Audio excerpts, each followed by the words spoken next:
hello வணக்கம் welcome to Cathy's Kitchen. Last வீடியோவில் நம்ம grill chicken எப்படி செய்யலாம்னு பார்த்தோம். இப்போ இந்த வீடியோவில் வெஜ் லவர்ஸ்க்காகவே ரொம்ப சூடான அருமையான வடக்கறி எப்படி செய்யலாம்னு பார்க்கலாம். இதற்கு தேவையான பொருட்கள்: ஒரு பெரிய வெங்காயம், அதை குருவா நறுக்கி 1/4 3/4 ஸ்ப்ளிட் பண்ணி வச்சுக்கணும். ஒரு பெரிய தக்காளி, 1 டீஸ்பூன் இஞ்சி பூண்டு விழுது, 4 கிராம்பு, ஏலக்காய் 2, பட்டை 5 இல்லைன்னா 6 இன்ச் பீஸ், பிரியாணி இலை 1, பச்சை மிளகாய் 2, மிளகாய் தூள் 2 ஸ்பூன், கருவேப்பிலை, கொத்தமல்லி, சோம்பு 1 ஸ்பூன், கடலை பருப்பு 2 டம்ளர் 2 மணி நேரத்துக்கு முன்னாடியே ஊற வச்சிடணும். சால்ட், அதாவது உப்பு தேவையான அளவுக்கு. இது எல்லா இன்க்ரீடியன்ஸுமே அதன் அளவுக்கு ஏற்ப எடுத்து வச்சாச்சு. இப்போ பேன் காயறதுக்கு ஸ்டோவ் ஆன் பண்ணி பேன் வச்சாச்சு. இப்போ ஊற வச்சிருக்கிற கடலை பருப்பை மிக்சியில் அரைச்சிக்கணும். மிக்சியில் அரைக்கும் போது தண்ணி விடாமல், வேணும்னா அரை டீஸ்பூன் மட்டும் தண்ணி விட்டு அரைச்சிக்கணும். இப்போ 1 டம்ளர் தண்ணி மட்டும் எம்டி ஜாரில் நான் ஊற்றுறேன். அது எதுக்கு நான் பின்னாடி சொல்கிறேன். இப்போ அரைச்சி வச்சுருக்கிற கடலை பருப்பில் நம்ம குருவா நறுக்கி வச்சு 1/4 அளவுக்கு நான் ஸ்ப்ளிட் பண்ணி வச்சுருக்கிற வெங்காயம், குருவா நறுக்கி வச்சுருக்கிற பச்சை மிளகாய், 2 இல்லைன்னா 3 கருவேப்பிலை, 1 பிஞ்ச், அதாவது 1 சிட்டிகை சோம்பு, அப்புறம் தேவையான அளவுக்கு உப்பு அரை டீஸ்பூன் உப்பு சேர்த்துக்கிட்டு மிக்ஸ் பண்ணிக்கணும்.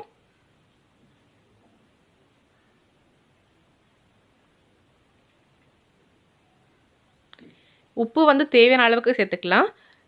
நாங்கள் யூஸ்வலாக 1/4 டீஸ்பூன் இல்லை அரை டீஸ்பூன் உப்பு தான் நான் இதில் சேர்ப்பேன், நான் வடக்கறி செய்யும் போது.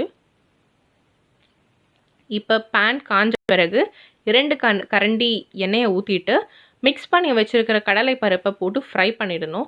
நான் மிக்ஸ் பண்ணி வச்சுருந்தப்போ அது லைட் கலராக இருந்துச்சு. இப்போ ஃப்ரை பண்ண அது கொஞ்சம் நல்லா டார்க் கலராக மாறுது. இது ஒரு 2 மினிட்ஸ் ஒரு 3 மினிட்ஸ் நீங்கள் ஃப்ரை பண்ணிக்கோங்க. ஃப்ரை பண்ணும்போது மீடியம் ஃப்ளேமில் வச்சு ஃப்ரை பண்ணிக்கோங்க, ஏன்னா இது அடிப்பிடிச்சிடும். அடிப்பிடிக்காமல் நல்லா கிண்டி ஃப்ரை பண்ணிக்கோங்க.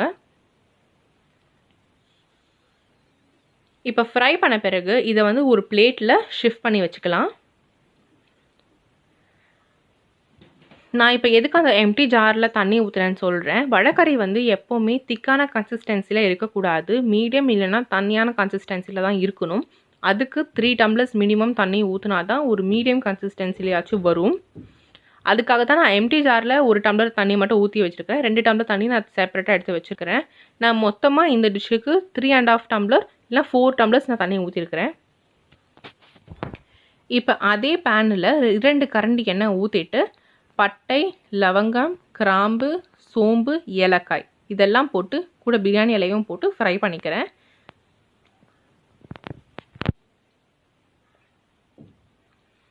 பட்டை நீங்கள் மெலிசான பீஸ் போடணும். ரொம்ப அதிகமாக போட்டிங்கன்னா ரொம்ப ஸ்மெல் வந்துடும். அதனால் பட்டை ஸ்மெல் ரொம்ப டாமினேட்டிங்காக இருக்கும். அதனால் மெலிசான பீஸ் மட்டும் போடணும்.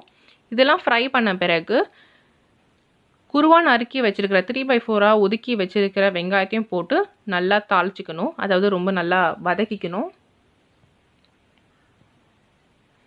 வெங்காயம் தக்காளி நல்லா வதக்கணும். அதில் இருக்கிற ஜூஸ், அதாவது இருக்கிற எசன்ஸ் இந்த நீங்கள் செய்கிற டிஷ்ஷில் நல்லா இறங்கணும். நல்லா இறங்கினா தான் டேஸ்ட் நல்லாயிருக்கும். அதனால் இந்த டிஷ்ஷுன்னு இல்லை, எந்த டிஷ் செஞ்சாலுமே வெங்காயம் தக்காளி நல்லா வதக்கிக்கோங்க.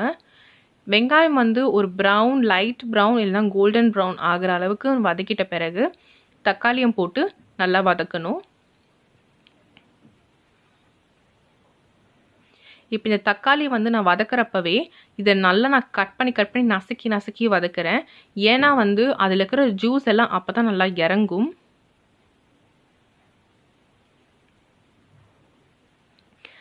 வடக்கறி ரொம்ப ஈஸியான ரெசிபி தான் இது. ரொம்ப ஈஸியாக சுலபமாக வீட்டிலேயே செய்யலாம். இது ரொம்ப ஃபேமஸாக ஹோட்டலில் தான் இருக்கும், வீட்டில் நிறைய பேர் செய்ய மாட்டாங்க, ஏன்னா கரெக்டான பதத்தில் வராதுன்னு. பட் இது ரொம்ப ஈஸி. நான் சொல்கிற எல்லா ஸ்டெப்ஸுமே நீங்கள் கரெக்டாக ஃபாலோ பண்ணிங்கன்னா ரொம்ப ஈஸியாக செஞ்சிடலாம்.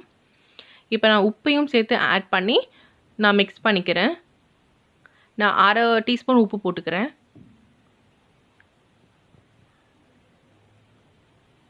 பட் நீங்கள் தேவையான அளவுக்கு போட்டுக்கலாம். இப்போ இஞ்சி பூண்டு விழுதும் போட்டு நல்லா நீங்கள் சாட் பண்ணிக்கணும். அந்த இஞ்சி பூண்டோட ஸ்மெல், அந்த ரா ஸ்மெல் போகிற அளவுக்கு நீங்கள் நல்லா வதக்கிக்கோங்க. வதக்கின பிறகு நீங்கள் கருவேப்பிலை, கொத்தமல்லி போட்டுக்கலாம். கருவேப்பிலை நீங்கள் பட்டை லவங்கம் போடும் போதே நீங்கள் கூட போட்டுக்கலாம். அப்படி இல்லைன்னா எனக்கு கொத்தமல்லியோட சேர்த்து கூட ஆட் பண்ணிக்கலாம். போட்டு நல்லா வதக்கிடணும்.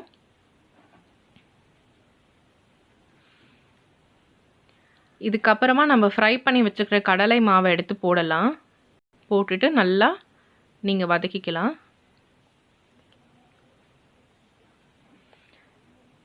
முன்னாடியெல்லாம் வடைக்கறி வந்து நேற்று மீந்தி போன வடை அதில் தான் செய்வாங்க. பட் வந்து இப்போ நல்லா காலம் போக போக இது வந்து இந்த ரெசிபி கூட வந்து அது நிறைய அட்வான்ஸ்மெண்ட் ஆகிட்டு வருது. நீங்கள் இம்மிடியேட்டாக செய்கிறதுக்கு இந்த மாதிரி செய்யலாம். இப்போ மிளகாய் தூளை போட்டுட்டு நல்லா மிக்ஸ் பண்ணிவிட்டு நான் ஜாரில் ஊற்றி வச்சுருந்த 1 டம்ளர் தண்ணியை ஊற்றுறேன். இப்போ ஊற்றி நல்லா மிக்ஸ் பண்ணுறேன். இது வந்து நீங்கள் வீட்டில் செஞ்சு பார்த்துட்டு எப்படி இருக்குன்னு கீழே கமெண்ட் பண்ணுங்கள். இது ரொம்ப ஈஸியான ரெசிபி. இந்த மாதிரி தினசரி நாளில் எப்படிலாம் என்ன மாதிரிலாம் ரெசிபியை டிஷ்ஷை வீட்டில் செய்யலாம், ஈஸியாக செய்யலான்னு நீங்கள் கேத்திஸ் கிச்சனில் தொடர்ந்து பார்க்கலாம். அதற்கு கீழே இருக்கிற நீங்கள் பெல் ஐக்கான் அமுக்குங்க. தொடர்ந்து இது போல் நிறைய வீடியோஸ் உங்களுக்கு தேடி வரும்.